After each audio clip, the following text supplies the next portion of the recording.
కానీ ఇంత పెద్ద పోర్టుకి ఇందాక మన ఈ మన వాళ్ళ సెక్యూరిటీ అధికారిని అడుగుతూ ఉన్నాను, ఎంతమంది ఉన్నారు మీ దగ్గర అంటే 1000 నుంచి 1100 లారీలు వెళ్ళే ఈ పోర్టుకి 16 మంది సెక్యూరిటీ.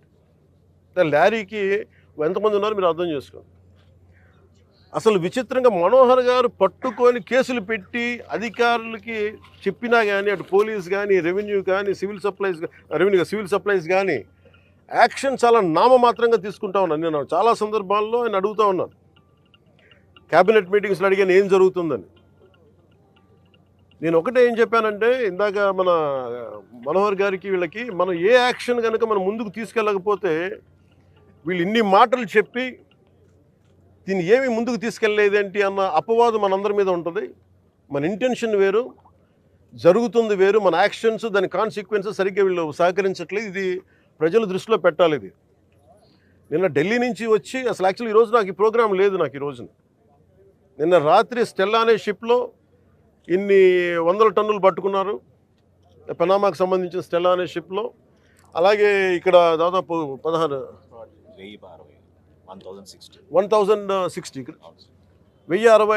మెట్రిక్ టన్నులు ఇక్కడ పట్టుకున్నారు. ఇంత బలంగా సాక్ష్యాధారాలతో దొరికినప్పుడు దీన్ని ఎలా చేయాలని చూస్తే సమస్య ఎక్కడుంది అంటే, ఇది చాలా డీప్ నెట్వర్క్. ఇది నేను వస్తాను అంటే నిన్న రాత్రి కూడా నాకు చాలామంది ఫోన్లు చేసి మెసేజ్లు ఏం పెడతారు, మీరు రావద్దు సార్ ఇక్కడికి అంటారు. మీరు ఎందుకు రాకూడదంటే ఒక 10,000 మంది జీవితాలు అతలాకుతలం అయిపోతాయని. పోర్ట్ అనేది it is meant for exports. Kakinada port కానీ ఏ పోర్ట్ అయినా కానీ అనుమతి ఇచ్చింది ఎక్స్పోర్ట్కి, అంతేగాని స్మగ్లింగ్ కాదు. స్మగ్లింగ్ మీద చేసే విధానంలో కూర్చోబెట్టి దానికి పర్మిషన్, దానికి లైసెన్స్ ఇవ్వాల. లీగల్గా ఎక్స్పోర్ట్కి మాత్రమే ఇక్కడ పర్మిషన్ ఇచ్చారు దీనికి. కానీ వస్తే 10,000 మంది జీవితాలు అతలాకుతలం అయిపోతాయి అంటే నాకు ఒకటే అనిపించింది. ఇందాక లోపలికి వెళ్ళి కూర్చుంటే నన్ను ఎంత సహకారం లేదంటే నాకే, as a deputy chief minister of Andhra Pradesh నాకే సహకరించాల. ఇక్కడున్న ఈ ఏమో పోర్ట్ అధికారి షిప్, అక్కడ స్టెల్లా అనే షిప్ ఉంది, పైకి ఎక్కాలి. దాన్ని ఒక దాదాపు 6 కంపార్ట్మెంట్స్లో దాన్ని ఏముంటుందని 6 కంపార్ట్మెంట్స్, 3 కంపార్ట్మెంట్స్ ఇది ఉంది. దాన్ని సీజ్ చేసి అక్కడ ఆఫ్ చేసాం. లోపలికి వెళ్ళి చెక్ చేద్దామంటే ఈ అనుకూలంగా లేదు మీకు పైకి ఎక్కడానికి అని చెప్పి అక్కడే తిప్పుతున్నాను నన్ను. ఇంత ఆబ్వియస్గా నాలాంటి వాడికి ఇంత ఆబ్వియస్గా అందరూ చూస్తుండగా, అంటే దీని వెనక ఎంత డీప్ రూటెడ్ నెట్వర్క్ పనిచేస్తాం మీ అందరికీ అర్థం. కొండబాబు గారు కూడా అదే చెప్తా ఉన్నారు, చూడండి సార్ ఎలా ఉందంటే అదే చెప్తా ఉన్నారు. నేను మీకు ఎప్పటి నుంచో మొత్తుకున్నాను సార్, ఇదే మీకు మీ దృష్టికి తీసుకొస్తుందని. ఇందాక మీకు చెప్పాను, కొండబాబు మనం కూర్చోబెట్టి మనం మెత్తగుంటే సరిపోతుంది, మనం గట్టిగా మాట్లాడాలి దీని మీద మనం అందరం అని అది చెప్తా ఉన్నాను కొండబాబు గారికి. మనోహర్ గారికి ఆయన being a civil supplies minister నాకు ఏమి చేయాలి, నేను ఎన్నిసార్లు చేసిన యాక్షన్ ముందుకు వెళ్ళట్లేదంటే డిస్ట్రిక్ట్ సివిల్ సప్లైస్ అధికారిని పిలిచి నేను అడుగుతాను రాగానే. నేను ఇక్కడున్న సెక్యూరిటీ అధికారిని అడిగా, చెక్ పోస్టులో సెక్యూరిటీ అధికారి, మీకు పర్మిషన్ ఎవరు ఇచ్చారు, హూ చెక్స్ దిస్ అంటే మాకు నో అబ్జెక్షన్ సర్టిఫికేట్ ఉంది. ఎవరు ఇచ్చారు మీకు, దాని మీద అధికారికంగా ఏమైనా ఉత్తర ప్రత్యుత్తరాలు ఉన్నాయా? సమాధానం లేదు. డిస్ట్రిక్ట్ సివిల్ సప్లైస్ అధికారిని అడిగితే ఓకే నా కలెక్టర్ గారు చెప్పారు, కలెక్టర్ మీకు అధికారికంగా మీకు ఇచ్చారా, మీకు సమాధానం లేదు. ఇవన్నీ చూస్తుంటే ఇది ఏమైపోయిందంటే చాలా డీప్ ఇంట్రికేట్ నెట్వర్క్ లాగా ఉంది. మన రాష్ట్రం మీరు చూస్తే 25,000 టన్నుల heroin south America, that from Colombia నుంచి వైజాగ్ పోర్ట్లో దొరికింది. వైజాగ్ పోర్ట్లో ఇది గంజాయికి అడ్డా అయిపోయింది ఆంధ్రప్రదేశ్. నేను లోపలికి వెళ్ళి మాట్లాడి పైకి ఎక్కాలి అంటే తిప్పుతున్నారు, అక్కడే తిప్పుతున్నారు, వెళ్ళనివ్వట్ల. నాకు ఎంత ఆశ్చర్యం అనిపించిందంటే నేను వెళ్ళి కూర్చొని మాట్లాడుతూ ఉంటే మీకు చెప్పా you will have consequences for this అని చెప్పి. నేను మీకు తర్వాత వీడియోస్ కూడా మీకు రిలీజ్ చేస్తాను. లేదు సార్ మీకు రఫ్ సీ ఉంది, మీరు వెళ్ళటానికి లేదంటే, నేను చెన్నై నుంచి వచ్చాను, నేను రఫ్ సీస్ నాకు నా ఫ్రెండ్స్ సీమెన్స్ చాలామంది ఉండేవాళ్ళు, చాలామంది స్నేహితులు నాకు మద్రాస్ పోర్ట్లో పనిచేసే వాళ్ళు ఎప్పుడు సరదాగా తీసుకెళ్తే అలలు పడవలోకి వచ్చి మనకి టగ్ బోట్స్లోకి వచ్చి ఇంకా ఇలాంటి బోట్లోకి వచ్చి కొట్టే సమయంలో నన్ను తీసుకెళ్ళేవాళ్ళు సీమెన్. నాకు చాలా ఆశ్చర్యం అనిపించింది. అలాగే అలాగే సార్ వింటున్నా వీళ్ళు కథలు ఏం చెప్తాను. అలా వింటా ఉంటే మళ్ళీ పక్క ఎదురుగా షిప్లో ఈ చిన్న చిన్న బోట్లు వేసుకొని మనకి ఈ టైర్లు కట్టుకొని ఒక 2 పెట్టుకొని వాళ్ళకి దింపుకుంటా మన ఎగుమతి చేసుకుంటా ఉన్నారు. నేను వాళ్ళు చూపించాను. You are doing it in very obvious way. మీ సీఈఓ ఎవరు? ఏదో సీఈఓ పేరు చెప్పారు. దీనికి ఓనర్ ఎవరు? ఆ సీఈఓ లేడు ఇక్కడ. ఓనర్ ఎవరు అంటే ఎవరు 2 పేర్లు చెప్పారు. వన్ ఈజ్ ఏదో అరబిందో వాళ్ళదంట.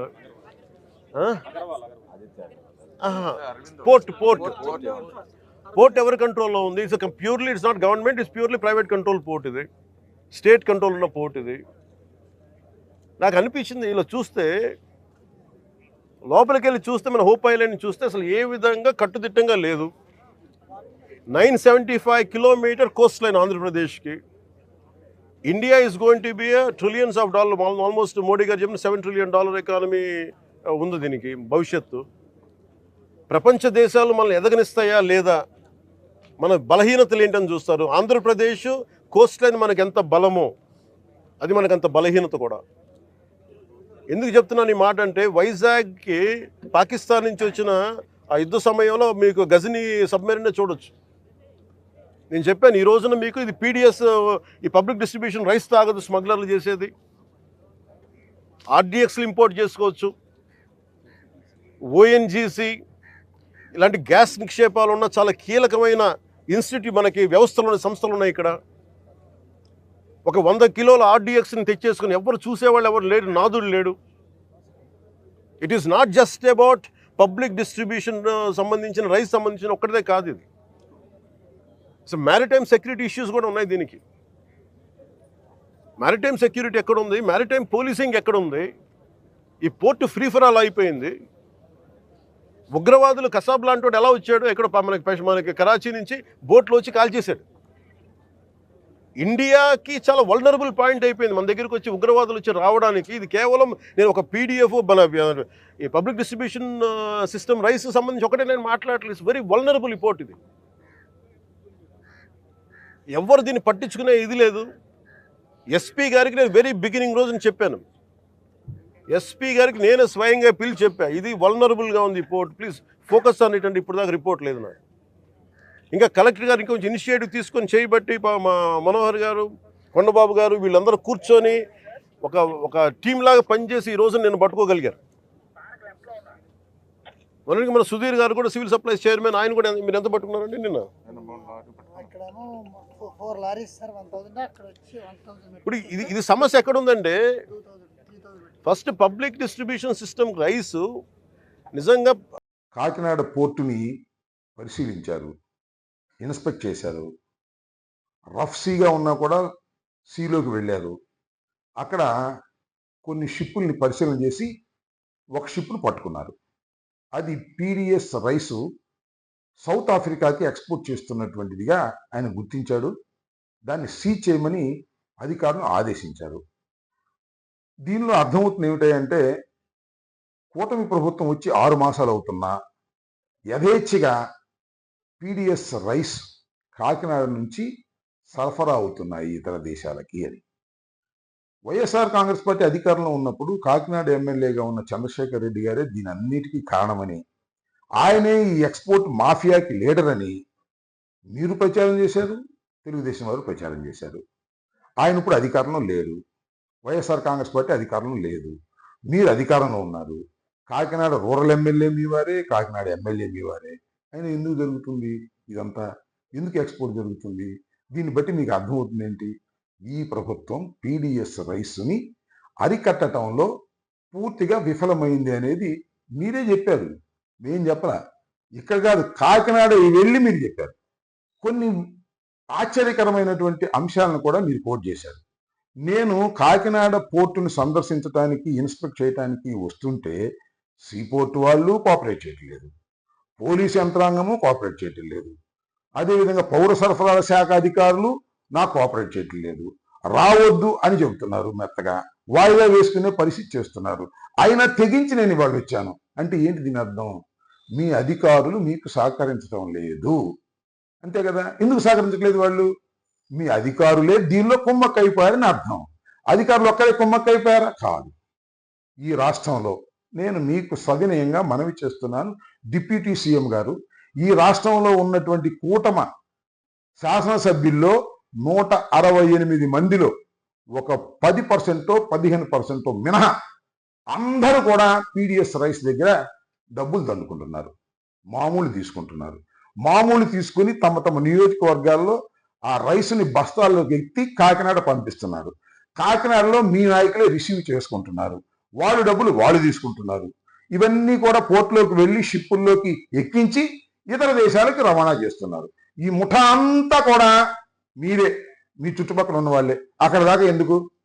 మీరు ఇందాక ప్రెస్ మీట్లో చాలా విషయాలు మాట్లాడుతున్నప్పుడు కుడి ఏమో కూర్చున్నారు కదా, ఒకరు కాకినాడ ఎమ్మెల్యే గారు, ఆయన పీడిఎస్ రైస్ కింద ఎంత మామూలు తీసుకుంటున్నారో మీకు తెలుసుకోండి, ఇంటెలిజెన్స్ రిపోర్ట్ తెచ్చుకోండి. ఆయనే కాదు, నానాజీ, ఆయనే కాదు, మొత్తం కూటమి ఎమ్మెల్యేలు అందరి దగ్గర కూడా మీరు రిపోర్ట్ తెప్పించుకోండి.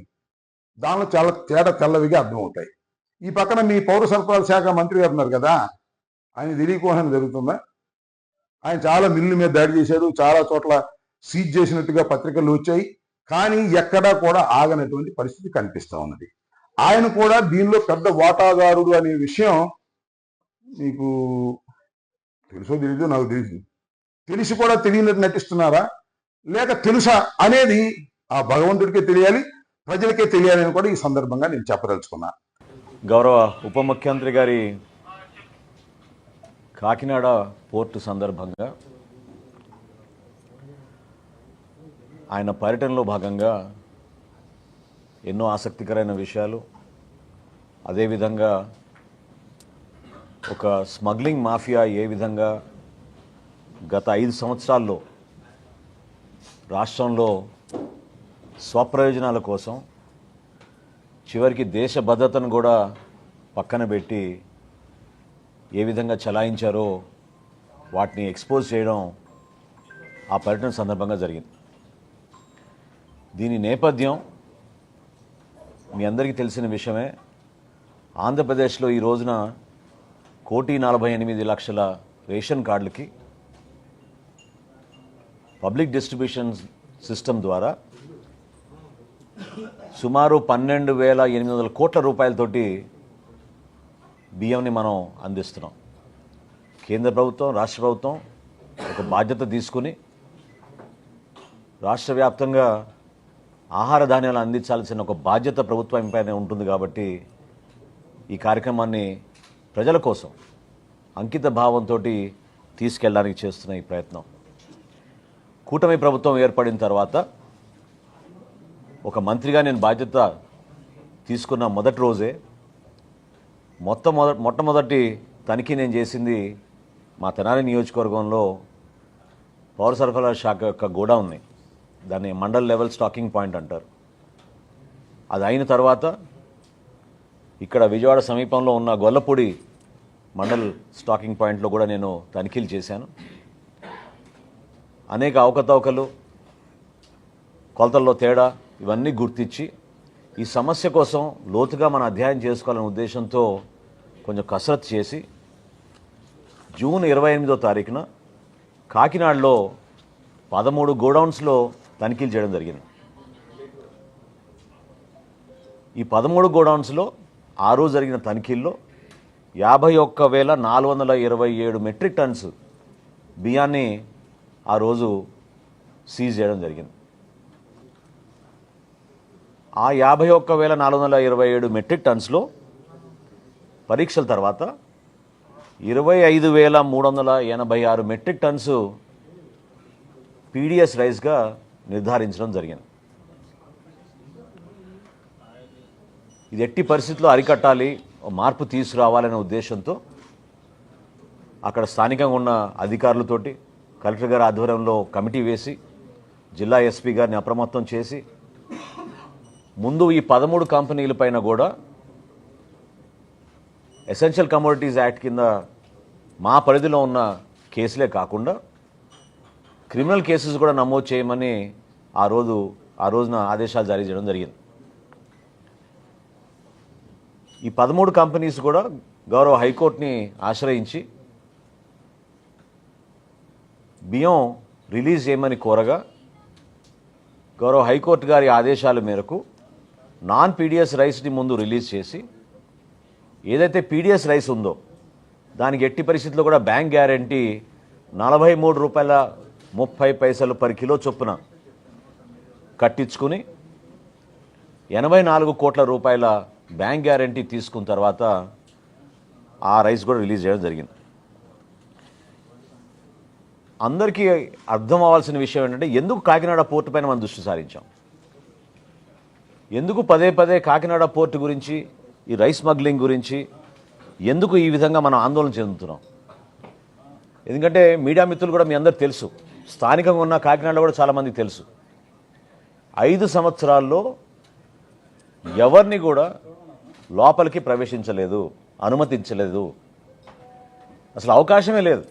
లోపల ఎటువంటి కార్యక్రమాలు జరుగుతున్నాయి, ఎటువంటి బోట్లు వస్తున్నాయి, ఎవరు అక్కడ అధికారులు ఉన్నారు, ఏ విధంగా ఈ కార్యక్రమాలు జరుగుతున్నాయి దానిపైన కనీసం ఒక్క మీడియా మిత్రులను కూడా లోపలికి ఆహ్వానించలేదు, అనుమతి ఇవ్వలేదు. అంటే ప్రభుత్వం ఆస్తి, మన వనరుల్లో భాగం, రాష్ట్ర ప్రభుత్వం ప్రతిష్టాత్మకంగా ఆ రోజు కాకినాడ పోర్టుని 1999 నుంచి ప్రైవేటీకరణ అంశంలో ముందు తీసుకెళ్తున్న తరుణంలో వీళ్ళు పక్కడబందీగా వ్యూహం మేరకు ఎవరిని రానియకుండా ఒక పెద్ద కాన్స్పిరసీ చేశారు. దాన్ని ఈరోజు నేను మీకు వివరిస్తాను. ఎందుకంటే ఎందుకు కాకినాడ పోర్ట్ అని పదే పదే చాలామంది దాని గురించి ఆందోళన చెందుతూ ఆలోచిస్తున్నారు. డిప్యూటీ సీఎం గారు పవన్ కళ్యాణ్ గారు చెప్పారు, నేను వస్తానంటే నన్ను ఆపేసారు, రానివ్వలేదు.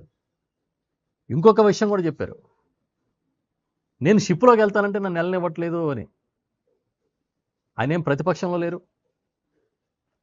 ఈ ప్రభుత్వం ఏమీ వేరే ప్రభుత్వం కాదు, Telugu Desam party, Janasena party, BJP party ఉమ్మడిగా ఏర్పాటు చేసుకున్న ప్రభుత్వం.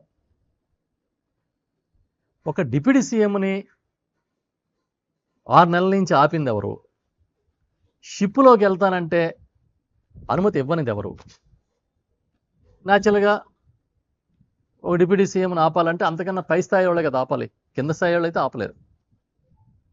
అంటే ఎవరై ఉంటారని, ఎవరు ఆపుంటారని, ఎందుకు ఆపుంటారని ఈ ప్రశ్నలన్నీ ఇవాళ సామాన్యులు కూడా వస్తున్నాయి. తప్పు కదా పాపం, ఆయన దీన్ని నిగ్గు తేలుస్తానని చెప్పి ఆయన వస్తాయంటే అలా ఆపాలని ప్రయత్నం చేయడం అంటే ఈయనకన్నా పై స్థాయి వాళ్ళు ఆపుంటారనేది మనకు అర్థమవుతుంది. ఆ పై స్థాయి వాళ్ళు ఇలా చేయడం మాత్రం చాలా తప్పు. అనుమతించాలి కదా. ఇవాళ ఆయన వచ్చారు పాపం, ఆయన చెప్పాడు, నేను ప్రెస్ మీట్లో కూడా చూశాను, ఆ షిప్పుల దగ్గరికి వెళ్ళనివ్వలేదు, చిన్న చిన్న డాక్స్ కూడా వెళ్తూ ఉన్నాయి, మాది ఎందుకు అనుమతించలేదని ఆయన అడుగుతూ ఉన్నారు అధికారులని. రఫ్సీ నాకేం కొత్త కాదని కూడా చెప్పారు. మరి ఒక డిప్యూటీ సీఎంనే ఇలాగా అక్కడ పరిశీలనకు వస్తే ఆపితే మిగతా వాళ్ళ పరిస్థితి ఏంటి? ఇవన్నీ కదా ప్రశ్నలు వస్తూ ఉన్నాయి. ప్రధానంగా నేనేమడుగుతా ఉన్నానంటే, ఇవాళ ఈ రాష్ట్రంలో ప్రధానంగా నడుస్తున్న పోర్టులు ఒక 5. ఒకటి విశాఖపట్నం పోర్ట్ ట్రస్ట్, కేంద్ర ప్రభుత్వం ఆధీనంలో నడుస్తుంది. 2 కాకినాడ యాంకరేజ్ పోర్టు, రాష్ట్ర ప్రభుత్వం ఆధీనంలో నడుస్తుంది. గంగవరం పోర్టు, కృష్ణపట్నం పోర్టు అదాని ఆధ్వర్యంలో నడుస్తున్నాయి. కాకినాడ సీపోర్టు వేరే కంపెనీ, సీపోర్ట్స్ లిమిటెడ్ కంపెనీ ఆధ్వర్యంలో నడుస్తున్నాయి. ఇప్పుడు ఈ అక్రమాలు జరుగుతున్నాయి అనేదంతా కూడా రాష్ట్ర ప్రభుత్వ ఆధీనంలో జరుగుతున్న పోర్టులోనే. ఉన్న ఒక్క పోర్టుని రాష్ట్ర ప్రభుత్వం సక్రమంగా నిర్వహించలేకపోతుందా? ఇదో పెద్ద ప్రశ్న. ఇది ఉన్న ఒక్క పోర్టుని నిర్వహించలేకపోవడం ఏంటి? అక్కడ అక్రమాలు జరగకుండా ఆపలేకపోవడం ఏంటి? పవన్ కళ్యాణ్ గారు చాలా పెద్ద ప్రశ్న ఒకటి లేవనెత్తారు. అసలు ఈ దేశ భద్రతకే కాకినాడ ఓడరేవు నుంచి ముప్పు ఘాటెళ్తుందేమో అని ఆందోళన ఉంది నాకు అని చెప్పారు. ఆర్డిఎక్స్ వస్తుందేమో, కసబ్ వస్తాడేమో, కసబ్ లాంటి ఉగ్రవాదులు వస్తారేమో అని. అసలు ఇది సాధ్యమా? వస్తే ఎవరు తప్పు? ఉగ్రవాదులు లాంటి వాళ్ళు కానీ లేకపోతే ఆర్డిఎక్స్ లాంటి పేలుడు పదార్థాలు కానీ ఇక్కడికి వస్తే ఎవరిది తప్పు? రాష్ట్ర ప్రభుత్వం ఆధీనంలో నడుస్తున్న పోర్ట్లో నిజంగా అలాంటి కార్యకలాపాలని అడ్డుకోలేకపోతే ఎవరు తప్పు? రాష్ట్ర ప్రభుత్వందే కదా. అయితే మరొక విషయం ఏంటంటే 2014 నుంచి భారతీయ జనతా పార్టీ ఆధీనంలోనే కేంద్ర ప్రభుత్వం నడుస్తుంది. దేశ భద్రతకు సంబంధించిన అన్ని అంశాలు కూడా కేంద్ర ప్రభుత్వమే చూస్తుంది. అది కాకుండా ఇక్కడ పోర్టులు ఉన్నాయనే ఉద్దేశంతో ఈ తీర ప్రాంతాల్లో గస్తీ కోసం కోస్ట్ గార్డ్ ఉంది. కోస్ట్ గార్డ్ కూడా పనిచేస్తుంది. అయినా సరే పోర్టు భద్రతకి ముప్పు ఉంది, లేదా పోర్టు ద్వారా కాకినాడకి ముప్పు ఉందని సాక్షాత్తు ఒక డిప్యూటీ చీఫ్ మినిస్టర్ ఆందోళన వ్యక్తం చేయడాన్ని తక్కువగా చూడకూడదు మనం. ఎవరిది డ్రామా ఇది? ఆ కెన్స్టాల్ జోలికి ఎందుకు వెళ్ళరు? ఇవాళ ఇది ఇంకా ఈ స్టెల్లా అనేది నేను ఎవరినో నాకు కాకినాడకు సంబంధించినటువంటి మీ 2 పేపర్లు 10 ఛానల్స్ ఉన్నాయి కదా, దాంట్లో ఒక 2-3 ఛానల్స్ విలేకరులతో మాట్లాడాను. ఈ 2 పేపర్లో ఒక పేపర్ ఆయనతో మాట్లాడాను. ఏంటి బాబు ఏం జరుగుతుంది షూటింగ్ అసలు ఏంటి ఇదంతా అని చెప్పని సాక్షితో మాట్లాడాల, సాక్షి విలేకరుతో మాట్లాడాల. మీ 2 పేపర్లు 10 ఛానల్స్ లో ఒక 3గురితో మాట్లాడాను. మాట్లాడితే వాళ్ళు చెప్పేది ఏంటంటే, సార్ ఇదంతా పెద్ద డ్రామా, ఇది ఈ స్టెల్లాలో పవన్ కళ్యాణ్ గారు సీజ్ ద షిప్ అన్నాడు కదా స్టెల్లాలో. ఆ స్టెల్లాలో దగ్గర దగ్గర 36 మంది ఎక్స్పోర్టర్స్ కలిసి 35,000 టన్నులు ఎక్స్పోర్ట్ చేయడానికి దాన్ని తెచ్చుకున్నారు. 36 మంది ఎక్స్పోర్టర్స్ 35,000 టన్నుల్ని ఎక్స్పోర్ట్ చేయడానికి తెచ్చుకున్నారు. మనిషికి 1000 టన్నులు రమారమ్మి 1000, 1500, 500 టన్నులు ఒక్కొక్కడికి ఒక మాక్సిమం 400-500 టన్నుల నుంచి ఉన్నారు ఒక్కొక్కళ్ళు. ఇప్పటికి ఒక 3,000 టన్నులు లోడ్ అయింది, ఇంకా 32,000 టన్నులు లోడ్ చేయాలి. కానీ కెన్స్టార్ అని ఉంది అసలు సినిమా. అక్కడ ఒకే వ్యక్తి, ఒకే ఎక్స్పోర్టర్ 42,000 టన్నులు బియ్యాన్ని ఎక్స్పోర్ట్ చేస్తున్నాడు. ఈ 2 అక్కడ లంగరేసి ఉన్నాయి, 2 లోడ్ అవుతున్నాయి.